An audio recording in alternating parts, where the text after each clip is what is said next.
Questões sobre processo de habilitação. Qual das alternativas corresponde ao órgão máximo executivo de trânsito da União? Executivo de trânsito, porque tem também o executivo rodoviário, o rodoviário, né? Tem o executivo e tem o rodoviário. Executivo de trânsito e executivo rodoviário. Quando é de rodoviário, aí seria o DENIT, Departamento Nacional de Infraestrutura e Transporte. Mas como é executivo de trânsito, antigamente era esse bacana aqui, ó, Departamento Nacional de Trânsito. Ó, Departamento Nacional de Trânsito. Só que esse órgão aqui, ele deixou de existir e passou a ser substituído por esse bacana aqui, ó, Secretaria Nacional de Trânsito. Essa é a resposta. Quem marcou Detran errou feio, né? Porque Detran é estadual, ó, Departamento Estadual de Trânsito. Errou feio. Mas teve gente que marcou Denatran, porque até hoje ainda está na cabeça o antigo Denatran, só que ele foi substituído pela Senatran. E pode ser que você tenha marcado também CONTRAN, que é Conselho Nacional de Trânsito. Só que aqui é conselho. O conselho é órgão normativo. É o oposto de órgão executivo. A gente tem órgãos executivos e tem órgãos normativos. Os normativos são os conselhos. Começou com C de conselho, que é Conselho Nacional de Trânsito, ou C de Conselho Estadual de Trânsito, corre porque não é executivo, é normativo. O que sobra é executivo. Então, Senatran é a resposta. A questãozinha chata, né? Aquela que a gente tem que ficar decorando o nome de órgão e tal. Mas isso aí, uma mini aula para você também a respeito disso. Questões sobre processo de habilitação. Qual é o valor máximo indenizado pelo DPVAT, que é o danos pessoais causados por veículos automotores terrestres, em caso de morte por sinistro de trânsito? Sinistro, como você já deve estar sabendo, é o termo que veio para substituir acidente, tá? Sempre que você vê sinistro, você vai, é acidente. Qual é o valor máximo? Só para facilitar a vida da gente aqui, R$ 2.700, deixa eu fazer bonitinho esse 7 aqui, é para o caso de DAMES, que é despesas médicas hospitalares. R$ 13.500 é o caso de morte ou invalidez.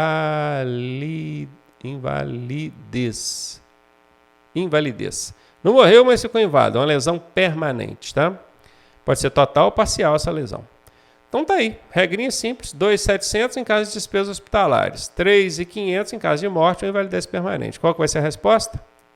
R$ 13.500. R$ 15.500 não existe, R$ 2.700 é para DAMES, aí no caso seria esse aqui, né? Existe, mas é no caso para despesas hospitalares. 50 salários mínimos nunca existiu, tá? Então, letra C aí a resposta mais objetiva, sem ter mulher, mas decorar mesmo. Isso aí não tem macete, não. Questão sobre direção defensiva. Qual meio de transporte não faz curva? Bom, pensa numa questão inútil. Essa aqui não vai melhorar em nada você como condutor ou usuário do trânsito, mas ela é comum, aparece direto aí em bancos de questões dos Detrans Brasil afora. Mas vamos lá. O avião faz curva? Faz, gente. O avião já sai do aeroporto fazendo curva. Repara aí para você ver. O navio faz curva? Sim. O trem faz curva? Sim. O trilho dele ali o tempo todo tem curva. Elevador faz curva? Não, gente. O elevador ele só para cima e para baixo, em linha reta. Mas elevador é meio de transporte, professor? É. Claro que é. Ele te leva de um ponto ao outro. É um meio de transporte. Essa é a resposta. Inútil a pergunta? Totalmente. Mas cai em prova. Se cair, essa aí você já tira de letra, né? E aí, tá gostando da aula? Eu sou o professor Ronaldo Cardoso e tenho o caminho das pedras para você chegar à sua aprovação da forma mais suave possível. Se você fizer exatamente o que eu te pedi, eu garanto que você passa. Clique aqui no primeiro link da descrição e vem ser aprovado com a gente. Questões sobre infrações e penalidades. Portar no veículo, placa de identificação. Essa placa de identificação é a placa do veículo, tá? Placa do veículo. Em desacordo com as especificações e modelos regulamentados pelo CONTRAN, porque quem regulamenta as coisas é o Conselho Nacional de Trânsito, né? É uma infração de natureza, aí pega pesado, né?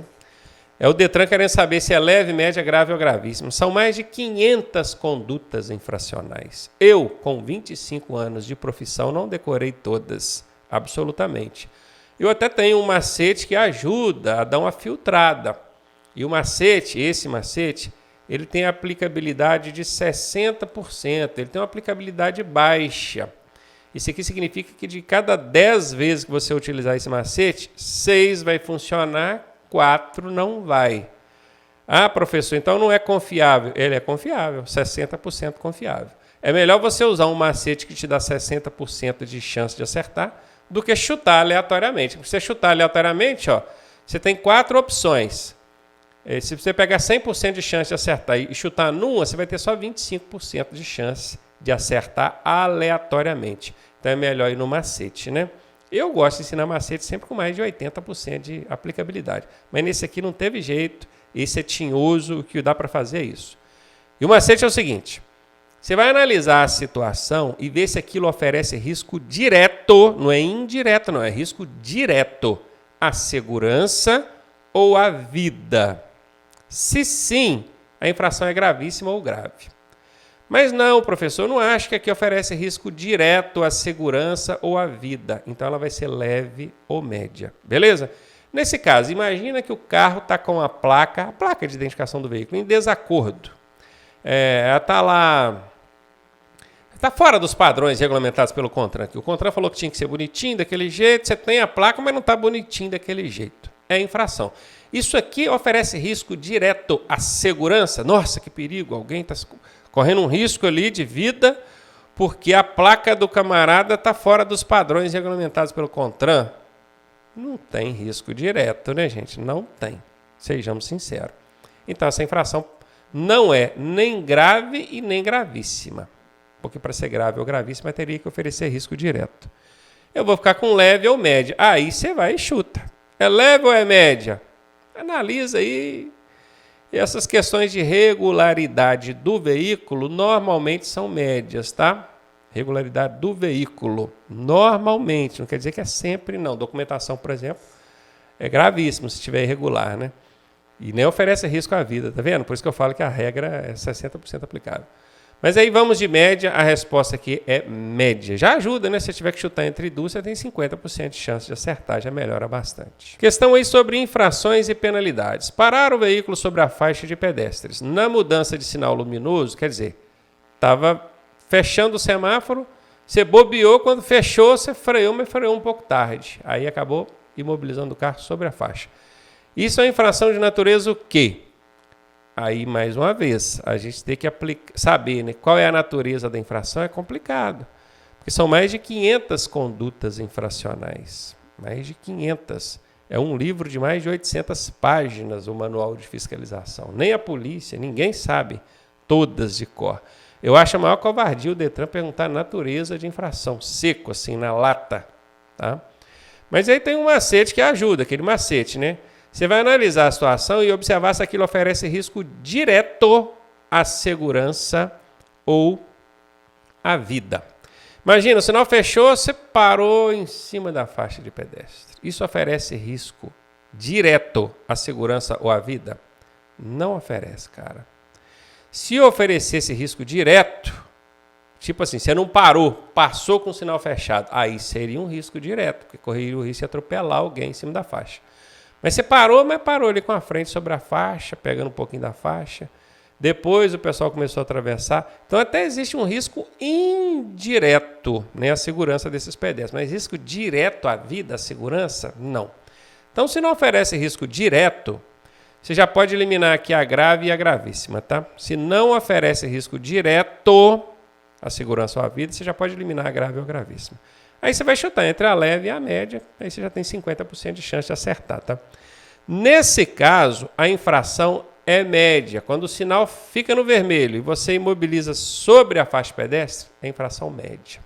Veja bem, você não quis imobilizar ali, você deu uma bobeada, cochilou e acabou imobilizando o carro sobre a faixa pedestre. Isso é infração média. Agora imagine outras duas situações aqui que é para você não confundir isso. Imagina que não é o fato do semáforo ter fechado, não. O semáforo estava aberto, ou então nem tinha semáforo. Era um lugar que tinha faixa pedestre, mas não tinha semáforo. Aí você chegou e parou o veículo sobre a faixa de pedestre para embarcar ou desembarcar um pedestre, um passageiro ali. Aí a infração é leve. Quando você para sobre a faixa de pedestre para embarcar ou desembarcar um passageiro, a infração é leve. É diferente de quando você para porque o sinal fechou, que nesse caso é média. Beleza? E por último, ainda tem o estacionar sobre a faixa. Aí aquele cara totalmente folgado, né? Ele chegou, estacionou isso na faixa mesmo, desligou o carro, saiu, foi para a loja, para a padaria, e o carro ficou lá estacionado. Aí a infração é grave, tá? Porque aí já pegou pesado, né? Ele abusou. A parada para embarcar ou desembarcar um passageiro é errado, mas ainda é uma coisa rápida. Então é uma infração leve. Agora, estacionar é grave, tá? Inclusive, eu acho até que está fora da ordem. Para mim, essa parada do semáforo aqui, ó, ela que deveria ser leve. Deveria, né? Porque ela não foi uma parada voluntária, ela foi involuntária. Sem a pessoa querer, ela cochilou, quando ela viu, ela já tinha parado sobre a faixa de pedestre. Essa deveria ser leve, né? Parece que o código fez uma inversão aí. Mas beleza, para não confundir a cabeça, a gente já sabe. A do semáforo parou sobre a faixa de pedestre é média. Não é semáforo. Parou para embarcar ou desembarcar, ó, embarque de passageiros, aí é leve. Ou então, se estacionar, que aí você foi totalmente abusado, né? Estacionamento, aí é grave. Anota isso aí, pelo menos essas três aí você já está sabendo, já não confunde mais. Questão sobre mecânica. Qual o nome do dispositivo destinado a manter o veículo imóvel na ausência do condutor? Bom, o condutor precisa sair do veículo. Que dispositivo que eu vou usar ali para manter o veículo imóvel, para ele não andar, ter certeza que ele não vai andar. Ou, no caso de um reboque, reboque é aquelas carretinhas, né? Ou semi-reboque, aquele que vem apoiado sobre a carreta, se este encontra desengatado. Desengata aquela parte de trás da carreta, então desengata o reboquezinho de trás do carro. E o que vai garantir que ele vai ficar ali imóvel? Seria o freio motor? Não tem como ser freio motor, porque reboque nem tem motor, né? Ele depende de um outro veículo para puxar ele. Então aqui está fora. Seria o freio de serviço? O freio de serviço é aquele que você aciona utilizando o pé, o pedal ali. Você pisa naquele pedalzinho do meio ali, né, que é o do freio. E aí você aciona o freio de serviço. É o freio de pé. Né? Vamos colocar aqui, ó, freio de pé. Que aí você vai saber que é o que aciona no pedal. Ó, no pedal. Como aqui a gente está falando na ausência do condutor, como é que o condutor, estando ausente, vai acionar o freio de pé? Então não é, né, gente? Freio de mão. Ah, poderia ser esse, ó. Só que no automóvel, você tem ali aquela alavanquinha do freio de mão. No reboque, no semi-reboque, não tem aquela alavanquinha do freio de mão. E aí? Então é o freio de estacionamento. Professor, freio de mão e freio de estacionamento não é a mesma coisa? Quase a mesma coisa. Primeiro que freio de mão não existe tecnicamente. Esse nome, freio de mão, não existe. Isso é uma forma popularizada de falar, né? O correto é freio de estacionamento. Inclusive, o examinador ele pode pedir para você, na hora da prova, o seguinte, ó, acione o freio de estacionamento. Tem aluno que não sabe. Aí o examinador tem que explicar, é o freio de mão, e tira a ponta da pessoa, porque a pessoa demonstra desconhecimento do veículo, dos equipamentos do veículo. Então, o nome correto é freio de estacionamento, que seria o freio de mão nos automóveis, ou então uma escora, tipo uma escora, uma barrazinha, nos reboques e semi-reboques, tá? Enquanto o freio de serviço é aquele acionado por meio do pedal, no pé ali. Então, resposta à letra D de dado. Questões sobre direção defensiva. Qual tipo de espelho deve ser utilizado nos retrovisores das motocicletas? Convexo, plano, côncavo ou qualquer das alternativas? Qualquer é uma casca de banana. Quem estuda com a gente sabe quais são as cascas de banana. Eu ensino isso nos macetes aqui do curso. E quando tem uma casca de banana numa alternativa, é 90% de chance daquela alternativa ser falsa, errada. Então eu vou pelo macete do professor Ronaldo e vou eliminar essa, tá? Isso aqui está com 90% de chance de não ser a resposta certa, é errada. Então já eliminei. E agora eu preciso saber, é o convexo, plano ou côncavo? Gente, isso aqui quem estudou, isso na escola a gente, numa determinada série, eu não lembro se é na 6ª série, 7ª série, a gente estuda sobre tipos de espelho. Tem o espelho plano, que é aquele que reflete exatamente a sua imagem, o mesmo tamanho e na mesma distância. Existe o espelho côncavo, que é aquele que faz um C para o lado da imagem. A imagem está aqui, ó. Beleza? Ele vai alterar o tamanho da imagem e a distância da imagem. E existe o espelho convexo, que ele é o contrário, tá vendo? Ó? E aqui está o objeto, ó. Ele também vai alterar o tamanho e a imagem. O melhor espelho para se utilizar em retrovisores é esse aqui, ó. É o convexo. Sabe por quê? Porque ele amplia o campo de visão, ó. Enquanto esse aqui fecha o campo de visão, ó, o espelho dele está apontando só para esse ponto aqui, ó, fechando tudo aqui nesse ponto. Talvez esse espelho não consiga nem mostrar a pessoa inteira. Pelo que eu estou vendo aqui, vai mostrar só o meio da pessoa aqui, ó. Esse aqui amplia, porque o espelho dele reflete para todo lado, ó. Ele mostra a pessoa inteira e ainda mostra um monte de coisa. Aqui eu estou falando pessoas, poderiam ser veículos, né? Imagina isso aqui na rodovia, na estrada, na rua. Ele vai ampliar, não vai mostrar só aquele ponto, ele vai ampliar. Se por um lado ele amplia o campo de visão, por outro ele diminui o objeto. Porque pensa, vai ser um objetozinho pequenininho em toda essa área aqui do espelho, ó. Então ele amplia o campo de visão, mas distancia o objeto. Que dá a sensação de que ele está mais longe do que realmente está. Se olha assim, parece que ele está longe, na verdade não está, ele está mais pertinho. Mas é como o espelho amplia, né? Aí você acaba tendo essa falsa sensação. Como nem tudo tem seus só pontos positivos, ele perde nessa questão aqui da distância, ele acaba te enganando. Mas amplia, você vê muito mais coisas. Às vezes um veículo, uma moto que estaria fora do campo de visão do espelho plano, nesse aqui não fica, já entra dentro do espelho convexo aqui, ó.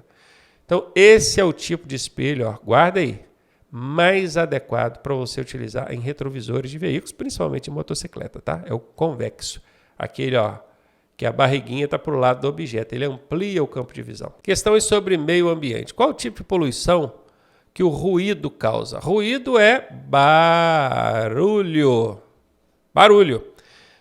Seria sonora, né, gente? Som, barulho, som. Esse é o tipo de poluição. Visual? Não. Poluição visual até existe no trânsito, né? Muitas placas de trânsito, muitos outdoors publicitários, né?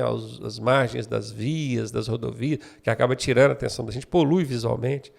Poluição atmosférica aqui estaria relacionada ao ar. Poluição do ar, que também é causada por veículos. Radioativa também, em escala pequeníssima, mas tem também. Agora, nenhuma dessas três aqui está relacionada a ruído, barulho. É a sonora, som, barulho, ruído. Façam essa relação aí. Letra D é a resposta. Questão sobre sinalização viária, que diz o seguinte: qual silvo do guarda tem o mesmo significado da placa de parada obrigatória? Uma placa de parada obrigatória, você já conhece, obviamente, aquela em formato octogonal, né? Ela tem 8 lados, ó. Até acho que eu sei desenhar um aqui, ó. Certo? Que vem escrito pare dentro dela. Essa é a placa de parada obrigatória. Junto com essa placa de parada obrigatória, tem outros sinais que também indicam a mesma ordem de parada obrigatória, tem o mesmo significado, né? Por exemplo, o sinal vermelho do semáforo também é uma ordem de parada. E tem um sinal sonoro do guarda, que aqui a gente está chamando de silvo do guarda, que também tem essa ordem de parada, ó, pare, está indicando para você parar. Qual que é, hein? Seria um silvo breve, 3 silvos breves, 2 silvos breves ou um silvo longo? Aí é o seguinte, para você que até hoje não decorou esses sinais sonoros, eu vou te ensinar um macete aqui, anota aí. Você vai fazer aquele jogo da velha. Já brincou de jogo da velha, não já? Esse hashtag aqui, ó, né? E ao invés de você ficar fazendo bolinha em xizinho, você vai numerar essa primeira coluna aqui, ó. 1, 2, 3. Não, 1, 2, 1, tá? Só lembrar que em vez de ser 1, 2, 3, podia ser 1, 2, 3, né, para facilitar a vida da gente. Ficou 1, 2, 1. Aqui no meio você vai colocar aquele Big Brother Brasil? Não, Big Brother Londres, é mais chique. E aqui no final você vai colocar um só pagar de novo. Só pagar de novo, professor? Por quê? Porque se você não guardar o macete e errar na prova e tomar pau, é só pagar de novo que passa, né? Montado o esqueminha, você já tem a resposta, ó. Um silvo breve, S de siga. 2 silvos breves, P de pare. Ó, já até achamos, né? Qual que tem o mesmo significado de pare? É o 2 silvos breves. Cadê ele? Está aqui, ó, 2 silvos breves. Achamos a resposta. E um silvo longo é D de diminua a marcha ou a velocidade, tá? Você vai entender se diminui a marcha aqui como diminui a velocidade. Professor, e se eu não lembrar o que significa o S, o P e o D? Não precisa, só de você ter que é inicial, você já sabe, ó. Você está procurando pare, ó, você está procurando pare, não é, ó, de parada. Começa com P, qual que começa com P aqui? É a do meio, dois silvos breves, ó, 2B, 2B. Vai fazendo essa relação, que é para você aprender a montar esse macete e nunca mais errar essas questões sobre silvos na sua prova, beleza? Ficou complicado? Assiste o vídeo de novo, 2, 3 vezes, até entender. Mais uma questão aqui sobre processo de habilitação, pedindo, olha, para habilitar-se na categoria A, o candidato deverá ser aprovado no exame de prática de direção realizado em via pública, em rodovia, em motopista ou todas as alternativas estão corretas. Até tem um macete que eu ensino, onde eu digo que quando aparece esse todas aqui, ó, é 80% de chance desta ser a resposta. Só que, nesse caso, não é. Então, o macete não funcionou. Professor, mas então, eu não posso confiar no macete? Pode, gente. Aqui está falando 80%, está falando 100% não. O que é 80%? De cada 10 vezes que aparecesse todas aqui, em 8 vezes, quer dizer, 80%, vai funcionar. Mas em 2 vezes não vai funcionar. Isso é a margem de erro do macete, né? A margem de erro dele é pequena, você vê, 20% de chance de errar e 80% de chance de acertar. E eu sempre recomendo a utilizar o macete só se você não souber a resposta. Ao invés de você chutar aleatoriamente, você vai chutar com estratégia, vai chutar com macete. Isso é inteligência. A gente sabe que o exame na categoria A ele é feito em motopista, e não é na via pública nem em rodovia. Então, letra C, a resposta.